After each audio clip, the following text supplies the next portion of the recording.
Hello and welcome to my space. Thanks for taking the time to sit with me and listen to what I have to say. Happy Samhain for those of you who have Celtic ancestry or have an affiliation or a fondness for the Celtic ways and the Druid ways. Happy Halloween for those who enjoy the festivities that this modern day has to offer.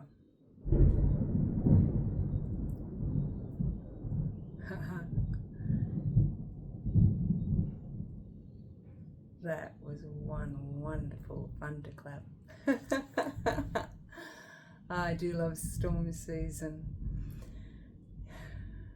So let's see where to go. Since it is the 31st of October in the Gregorian calendar, and so on, from the ancients, from the Celts, let's begin there. There's a lot of argument, I guess, about Halloween and whether, for the ones in Australia, for whether we should be celebrating, whether we should be engaging in these beliefs. And I find that the children, of course, have in the recent years, past 10 years or so, really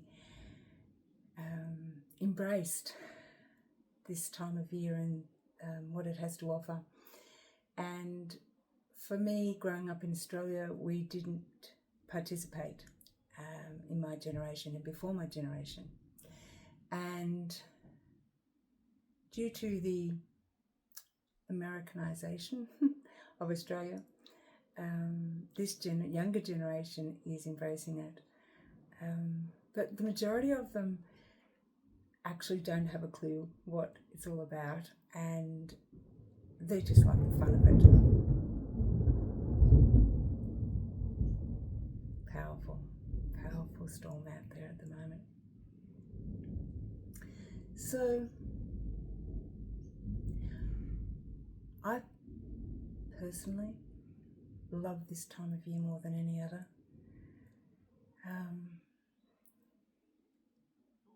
But it's not because of the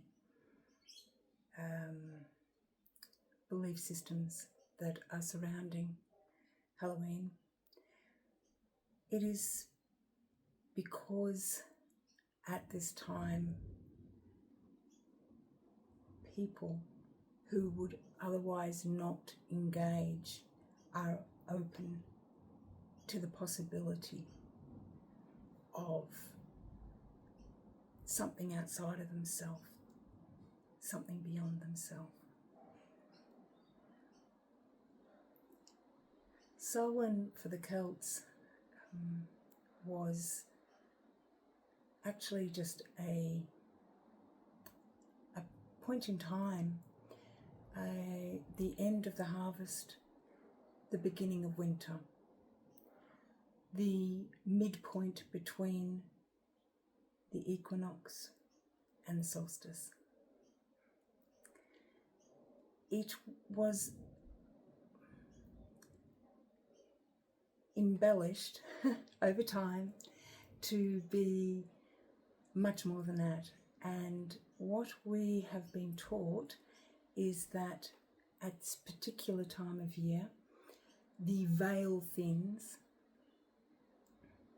and so it is more easier for us to go beyond the veil, to talk to those beyond the veil, whether it's our past loved ones or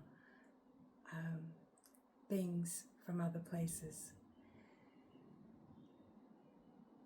Because there's a belief system in place that this is so, more people at this time have experiences.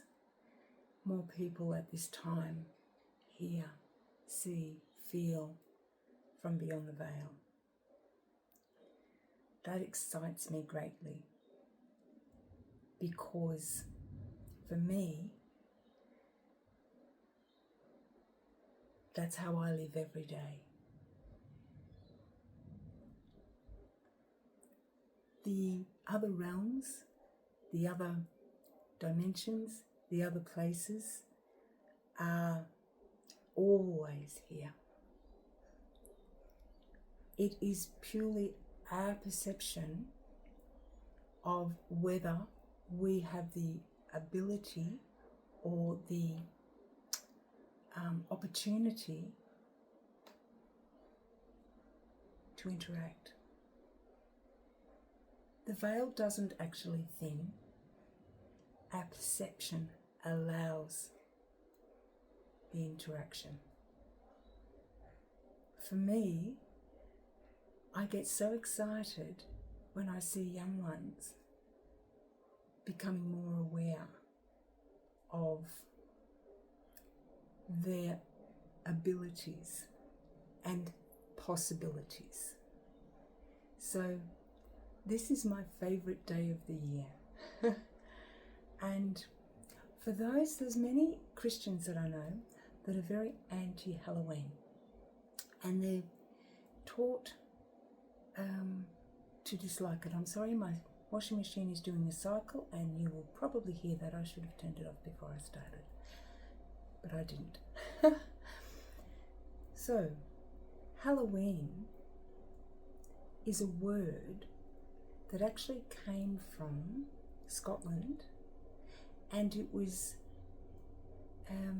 created by Christians, early Christians, to name the day that they called All Hallows Eve, or the evening.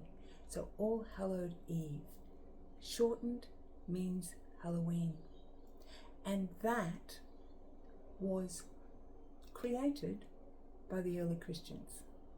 So for all of the Christians out there that are poo-pooing Halloween, you need to think again, and maybe it would be a good thing if you allowed yourself to embrace it. There is nothing evil. There is nothing wrong. There is nothing satanic or any of those things to do with Halloween. All Saints' Day was a day that the church revered its saints, and All Hallowed Eve was a night, the night before, where everybody acknowledged and gave thanks to their ancestors. A beautiful thing, a thing that we really would benefit from engaging in.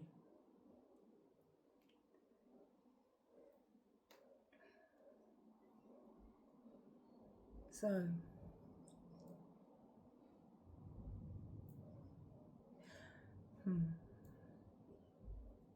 belief systems. What we choose to believe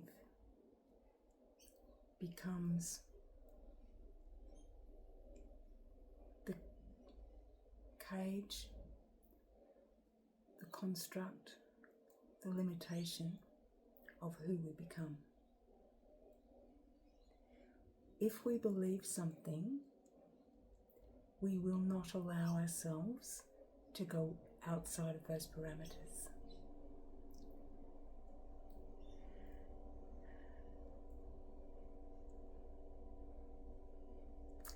Belief systems are formulated in our mind, in our intellect. They are ideas that come from somebody else that we allow to be true to us, and then they form, if we look at our body energetically,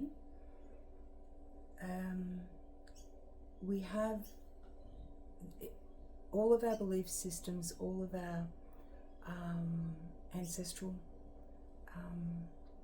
ideals, and anything that we accept to be our truth creates a energetic grid around us, and it looks very much like a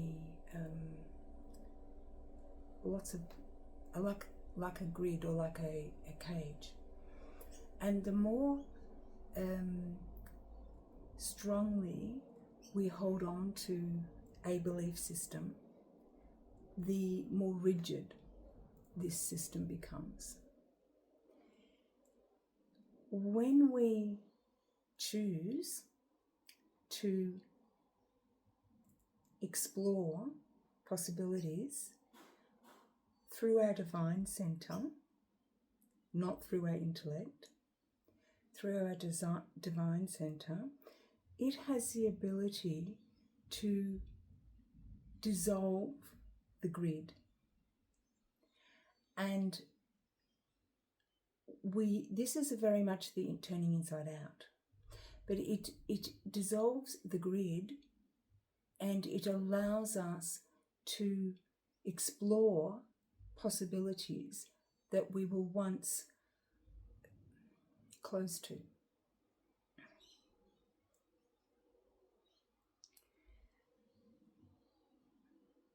All of the belief systems that we have on the earth at this time have been designed to limit our potential, to keep us small, to hold us in.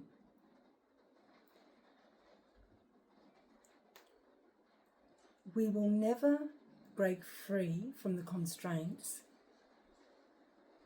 while we're trying to do it through our intellectual mind. It's not possible to gain expansion in our divine center or through our mind. All of the teachings over the past, for thousands of years, have been created specifically to keep us limited.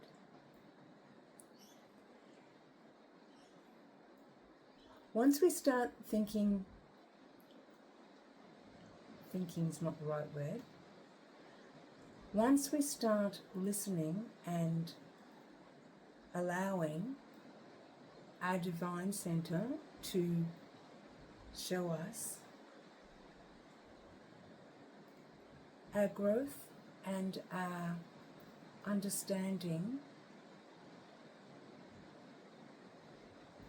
is it expands at such a rate that it's just impossible to believe from the mind space. We have infinite possibilities within us, and we allow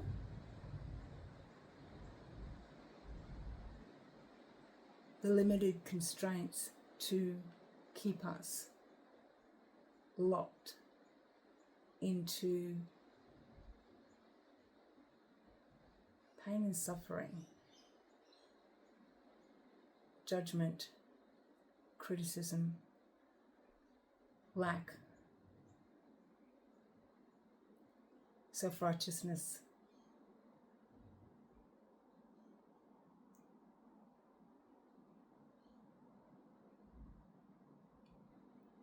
Every emotion, every behavior that is the opposite or the lesser expression of our divinity.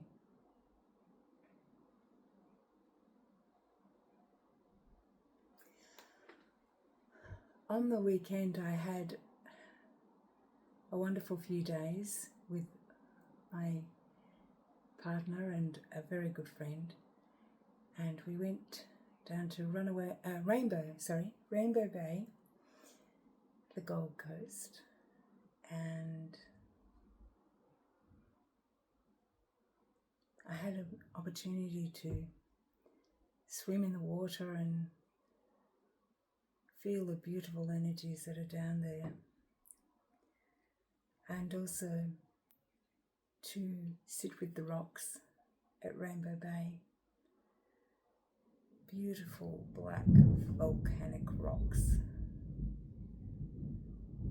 And one afternoon, my friend and my partner went for a swim, and they were frolicking in the waves and laughing and playing. It was such a joy to watch. And I sat on the rocks because I wanted to spend some time with them. They've been calling me since I got there. And I sat down on these beautiful black rocks, and I became aware of their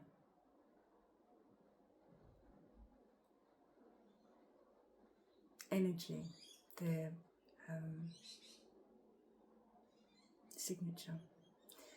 And I was marveling at how they'd come from a volcano and landed on the beach many years ago. So we're talking about 23 million years ago. And so I was sitting with them and just feeling their presence. And as I was sitting with them and I was realizing their age, they pointed me or directed me to look over to my right, and there was one rock there that was a totally different colour. The whole beach, or as far as the eye could see both ways, black volcanic rocks. And this one rock was a yellowy brown, light brown colour. And her energy was so strong, and I was compelled to go and sit with her. And she had a bit of a giggle because she was billions of years old. She was so old. She's been here for so long.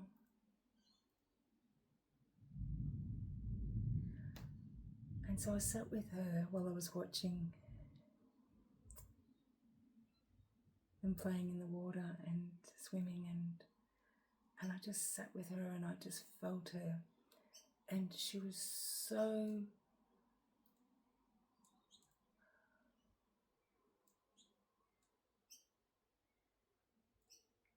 kind and so generous and lacked judgment. And she just talked to me about how old this planet is and how young we are, and how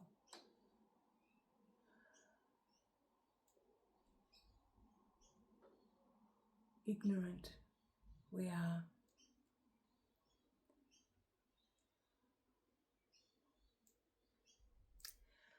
And as I was sitting with her, I was taken, some will say journeying, but I just go into myself and it takes me somewhere. And I don't do it, it just happens. And I was shown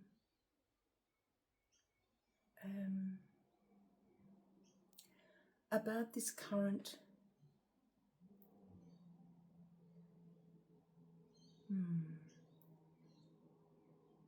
version of humanity, and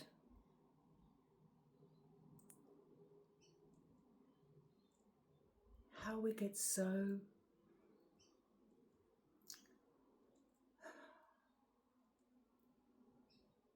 caught up in a story, and how we take it on and wear it and become it when it isn't actually who we are. And she was showing me this current story of the Abrahamic God that so many people are devoted to and have given their being over to. And I found it really interesting because there's so much conflict at the moment, and there's so much heartfelt emotion about the Gaza Strip and what's happening there, and all of the different opinions. And what I was seeing was the Abrahamic God, which, let's say, started, or the belief system started about 6,000 to 7,000 years ago with the Adam and Eve story. We now have about 8.3 billion people on the earth, and of those 8.3 billion, about a bit more than half of them have an allegiance to the Abrahamic God. Now, when I say Abrahamic God, we're talking Jewish, Judaism, Christianity, and Islam. All three of those religions are worshipping the Abrahamic God. And what we have now is those three religions all fighting against each other to prove who is more relevant or more aligned to their God. If you break it down into simple terms, it's basically a family feud, and you've got, let's say, three brothers that are all trying to prove that their daddy loves them more. And we have basically 4.2 billion people on the planet all feeding that energy. And then we have the other half of the population that don't have any allegiance to this God, and yet they are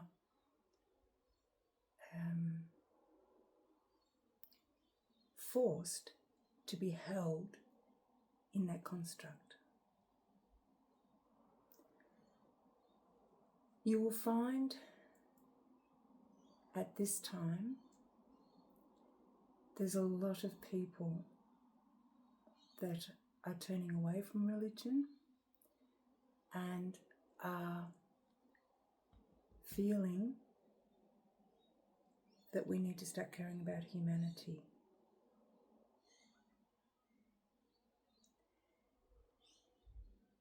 What we will see in the next generation, it's not going to be an overnight thing, is because of the field that we're being held in, and there's more ability to go into our divinity, we are going to have less need for the constraints of religion. So it's going to be a very gradual dispersion of the control.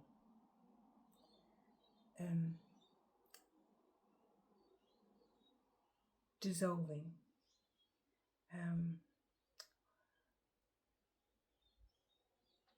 It will become a non-thing.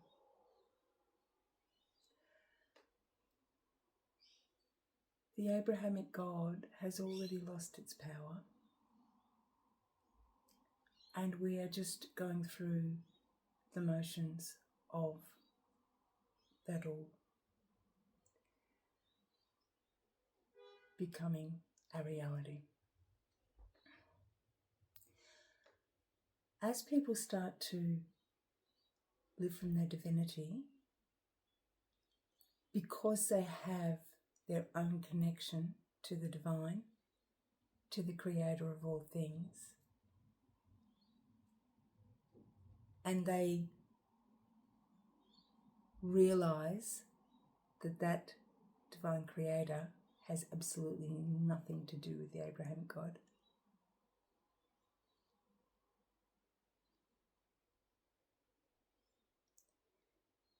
They begin their own individual relationship, and they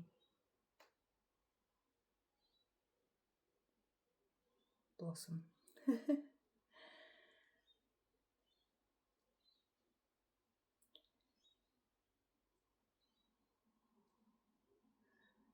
Christianity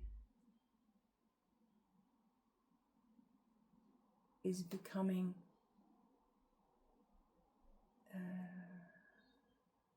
very popular at the moment. I'm watching a lot of people suddenly turn to Jesus. People I would not have imagined. And I'm watching with curiosity. What I know to be true is that while we're going through the last hurrah, that God is going to be trying to get as much worship as it possibly can. So it makes a whole lot of sense. When we don't know our own divinity, when we don't have a relationship with our divine center, our soul, we look outside of ourselves for a saviour, for someone to make things right. But when we have a relationship with our soul center, we don't need anything outside of ourselves, and we have the fullness of our divine connection.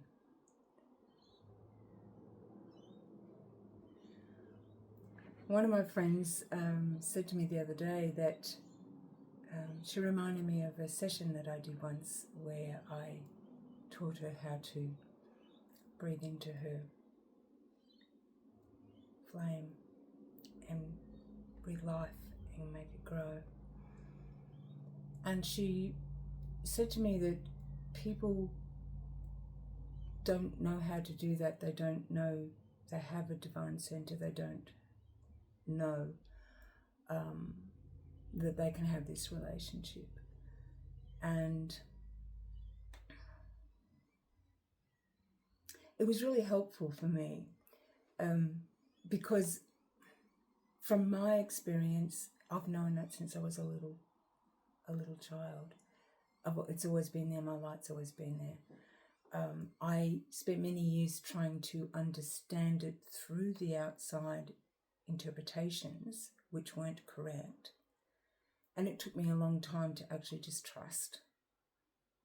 But it was always there. So I understand that for those who don't feel it,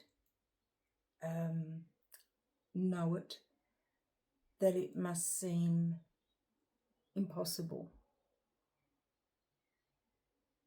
But this is what I have to say today.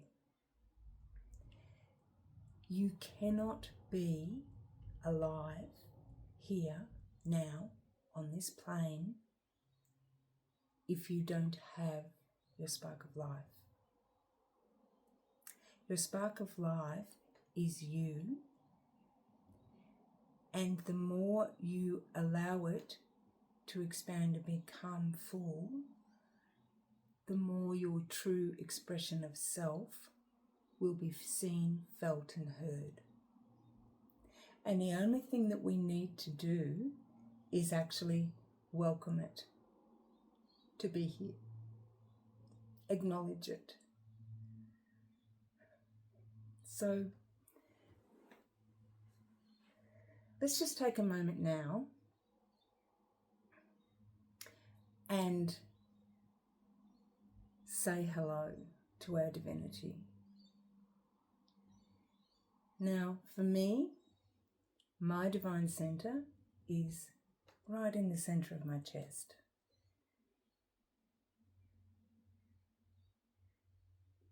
I imagine that's where everyone's is, but it may not be. So you've got to find your own. But what you need to do, or what you can do, there's no right way or wrong way, is close your eyes, feel your chest, breathe in, and have a conversation.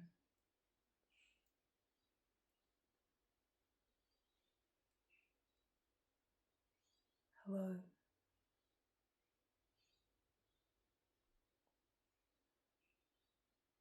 I'm sorry I've been ignoring you.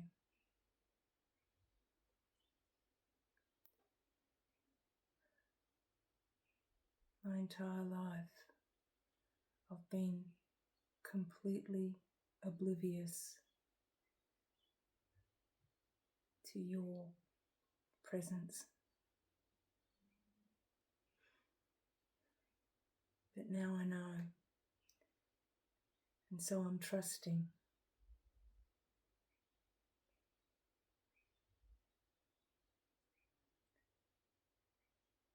I want to know you. I want to develop a relationship with you. I want to live through you. I want to be the full expression of myself here.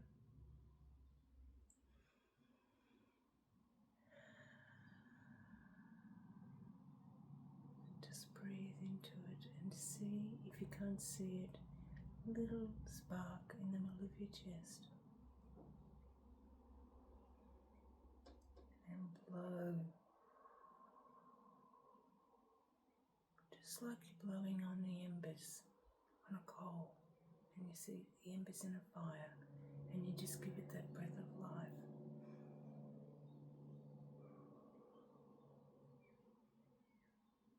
And you will see the life, and you will feel it. It will go through you. And it's such a beautiful presence. It's calming. It's centered. It's balanced. You can feel energy just falling away.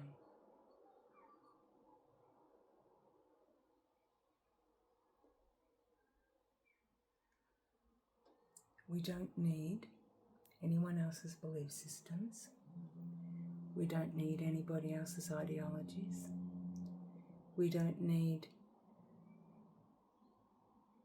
anything outside of ourselves at all. We just need to know who we are. And we need to allow the divinity to start showing up in us so we can stop being who we truly are.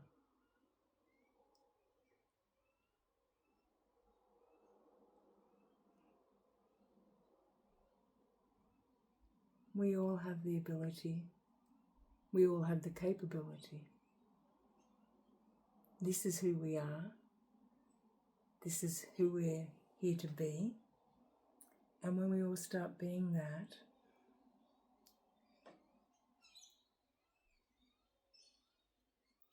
the way we live is different.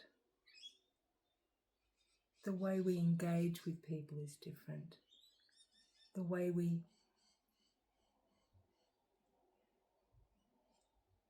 see the day is different. It's full, it's rich.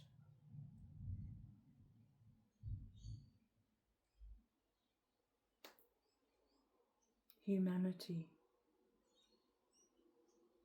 is ready to be here, unrestricted, restrained,